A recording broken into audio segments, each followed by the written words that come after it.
Most people know that the cultural differences between the East and the West are gigantic. Despite our similarities, we have a different way of thinking and living, which makes us completely different and unique human beings depending on where we are born. If you're planning to get to know a new culture or visit another country, stay at the end to discover what makes us so different. This video is brought to you by languagesunlimited.com. Languages Unlimited. Translation, culture, understanding, languages, and more. Please visit us at languagesunlimited.com. Now, let's get on with the subject. Why does culture matter? If we think about it in retrospect, culture plays a determining role in how we relate to other people, how we dress, and what our worldview is, depending on where we were born. Knowing the culture of another country can make the difference when you want to communicate with another person or simply make a translation that is coherent and logical for the party that is going to read it. But let's start with something as simple as kisses and greetings. The way we greet. In every country in the world, there's different view on how you should greet another person. While in some cultures, it is socially acceptable to greet a person you have just met with a kiss. In some countries, you might be looked at as weirdo for kissing a stranger. Let's look at the West. In Western countries, greeting with a kiss is totally accepted in most countries, as is the case in Argentina, Brazil, the United States, and practically all of Latin America. We also have countries like Spain, Italy, and Portugal, where greeting with up to 2 kisses is completely normalized and even expected by other people. This could explain why most Latin Americans are used to greet in the same way due to their European roots. However, if we move a bit further away to visit the East and mainly Asia, things can get a bit confusing quickly. Since in some countries, you definitely don't want to kiss a friend. There are cultures like China and Japan where the most common way to greet each other is to bow your head from a respectable distance. So why does all this matter? The reason why greeting the right way matters is because you don't want to offend anyone. Even if all human beings are physically the same, there are certain behaviors and reactions that are socially acceptable in some countries but may generate rejections in other regions. Making a good first impression is key in human relations, especially if it is a business matter. So you don't want to lose that valuable opportunity. That is why when you are looking to translate a document or text from one language to another, there are more important factors to pay attention to than the literal meaning of the words. A good translation has to take into account the language as a whole, including the cultural differences that exist between the languages of an original source, as might be the case with the movie or Netflix series, and the language into which it will be translated. The way we get married.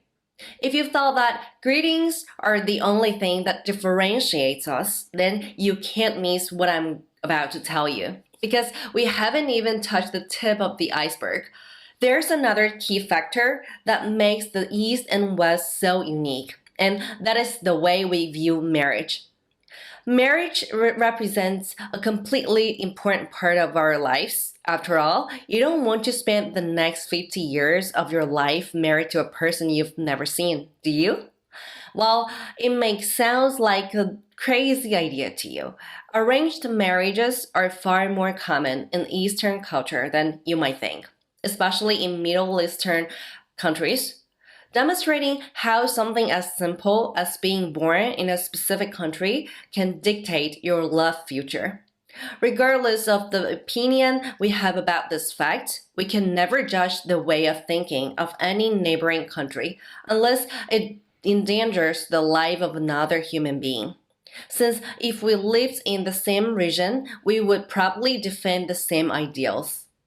That is why tolerance and respect for other cultures represent an important factor in being able to relate to people from other countries. If there is something we do not agree with, it does not necessarily mean that we have the right to judge or demand a change, since it is a decision that can only be made by the inhabitants of each country. The importance of the elderly.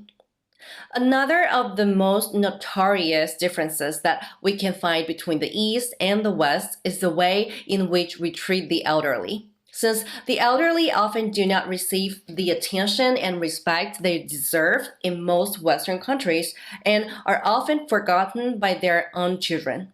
While it is true that not all people act alike, the overpopulation of nursing homes shows us another reality. Does this mean that nursing homes should not exist? Absolutely not. They have a completely indispensable role in our society. However, there's another reality related to this issue that we often tend to forget, which is the following. Most young people do not listen to the elderly. While Eastern countries have a more conservative and traditional culture, Western countries come from a much more combative culture. While this way of looking at the world has been useful for us to fight for our rights, the fact that we Westerners are so predisposed to fight against everyone, even our own family, is a problem that cannot be ignored. So, what is happening in the East? It should come as no surprise to you that in Eastern countries, the opposite is true, since the figure of the elders plays a fundamental role in families, being considered the head of the family, such as their importance that children always respect and obey their decisions. On the other hand, in the East, children are expected to take care of their parents when they grow up. So the elderly are not only considered a source of wisdom, but are absolutely loved and valued. Religion. Of course, we couldn't talk about cultural differences without mentioning something as controversial as religion. While most countries in the West are very accustomed to Christianity, there are a wide variety of religions throughout the world, such as Hinduism, Buddhism, Jainism, Taoism, and Islam. These religions play a fundamental role in people's way of life, as they represent completely complex social systems with their own hierarchies. To put it in English, religions are not only difficult to understand, but they affect many of our decisions. If you want your relationship to be more effective, you not only have to focus on the language of the people you plan to communicate with, but on their religion. Let's look at an example associated with music. Most religions have their own life vision and certain taboos associated with their beliefs, making creating music for an audience in a country other than your own doubly complicated. Also, if you make a translation that is not adapted to not only linguistic but also religions and cultural differences, you could find yourself trapped in an awkward situation. How we express our feelings. Have you ever noticed that people from some countries tend to be more extroverted than others? The education we receive affects in an incredible way the way we relate to each other, as well as the vision we have of society.